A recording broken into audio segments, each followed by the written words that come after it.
Bonjour tout le monde. On se retrouve pour une nouvelle vidéo du Clos des Fougères d'automne.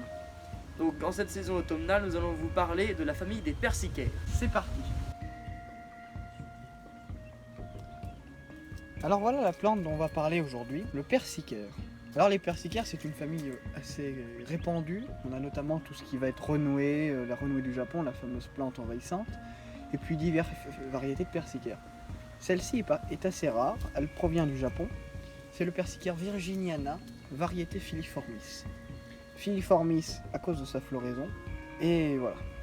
Alors les persicaires ont souvent une caractéristique, pas tous, mais pour certains, ils ont cette espèce de point en V sur le feuillage qui aide à les reconnaître. Ils ne l'ont pas tous, mais celui-là là. Et donc cette plante-là, pourquoi j'en parle particulièrement? Car elle est très intéressante. Alors elle a cette floraison qui fleurit en automne, donc en ce moment, du mois de fin septembre, octobre et parfois même un petit peu novembre. Elle disparaît ensuite, elle perd ses feuilles, ses fleurs et reparaît chaque printemps. Alors elle a une durée de vie assez longue, elle se plaît à l'ombre ou à la mi-ombre, supporte les sols assez secs mais de préférence frais, avec du bon terreau et puis un peu de paillis.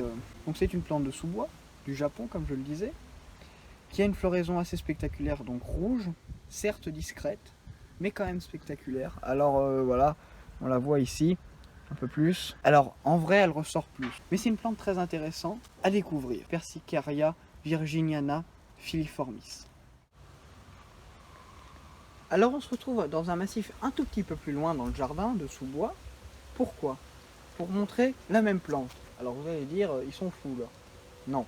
En fait, celui-ci est une graine de celui là-haut.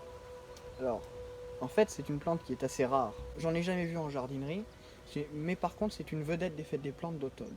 Voilà, c'est une plante qu'on trouve surtout en pépinière ou en vente en ligne. Voilà, c'est une plante très facile. Mais une fois qu'elle est dans votre jardin, elle se ressème partout, abondamment. Elle peut même être invasive, enfin invasive. Elle est envahissante, mais pas invasive. C'est-à-dire que vous allez en avoir partout dans le jardin, mais il suffit de les arracher, il n'y en a plus. Voilà, donc elle est facile à réglementer.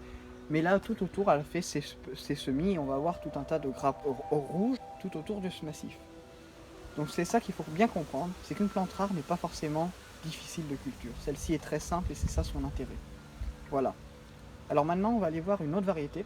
C'est un cultivar. Voilà, on se retrouve tout de suite.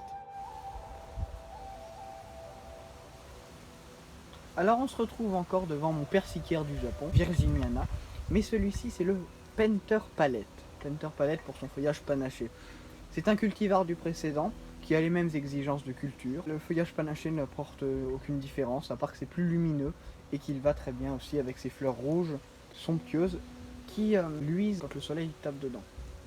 Attention, il serait mieux que le soleil évite de trop le voir, hein, parce que le soleil chatoyant c'est bien mignon, mais c'est une plante d'ombre. Voilà. Donc c'est tout pour cette plante là. On va se retrouver devant encore des persicaires. Oui, j'ai dit qu'on parlait de persicaires, mais cette fois-ci nous quittons le Japon et nous allons voir d'autres persicaires plus courants. Voilà, à tout de suite. Alors on est encore une fois dans un massif de sous-bois pour présenter un autre persicaire, le persicaire Blackfield. Alors celui-ci, il a donc des fleurs qui est assez haut, bonne plante vivace, il est comme les autres, peu d'entretien.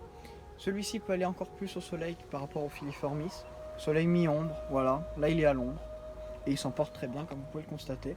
Alors pour celui-ci c'est pareil, on le trouvera surtout en fait des plants. Je vais parler des associations. Donc comment associer les persicaires? Et bien pour cela, Bégonia grandis, les hydrangeas, les astèques, les anémones du Japon, les isodons et tout un tas de plantes qui fleurissent en automne, les trichyrtis, voilà. Alors si vous ne connaissez pas ces plantes, on mettra les photos et elles sont sur notre site, voilà. Le site internet qui s'affiche à la fin de la vidéo.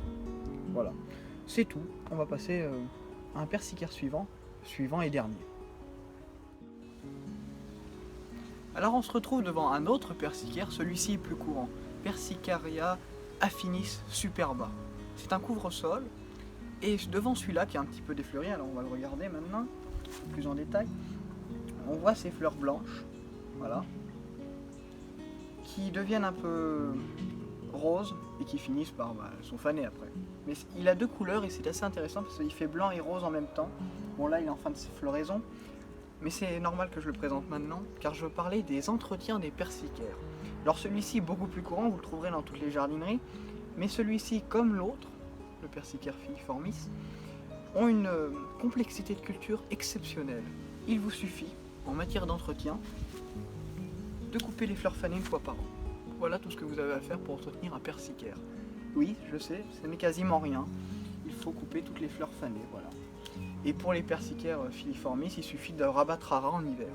C'est tout ce qu'il y a à faire sur ces plantes-là, qui sont donc essentielles pour le jardin et qui ne demandent quasiment rien. Petite précision pour celui-ci, un peu plus de soleil et on peut le mettre plus au soleil. Et c'est un très bon couvre-sol, vous voyez, il s'étale lentement mais sûrement et il forme un tapis très arrondi, très agréable au bord des massifs. Donc voilà, c'est tout pour ces persicaires à découvrir et à redécouvrir pour ceux qui ne les connaissent pas. Voilà, c'est tout pour les persicaires.